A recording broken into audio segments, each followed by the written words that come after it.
दोस्तों मैं गई थी अपने किसी रिलेटिव के घर और उन्होंने फीकस का जंगल अपने घर पर ही क्रिएट कर रखा है।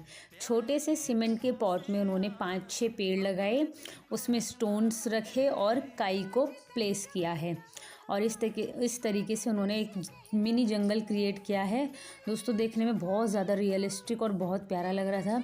इस तरीके के वो बॉन्साई प्लांट्स भी बनाते हैं और इस तरीके का उन्होंने और भी जंगल क्रिएट कर रखे हैं और अब इनको वो सेल भी करना चाहते हैं, जो कि ये मैक्सिमम 1000 रुपीज़ से स्टार्टिंग होगा, जो कि वर्थ इट भी है क्योंकि इसमें मेहनत भी बहुत लगती है और देखने में तो सुंदर लगता ही है।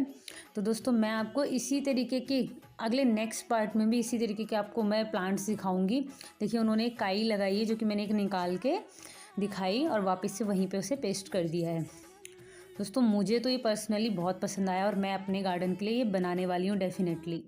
थैंक यू दोस्तों।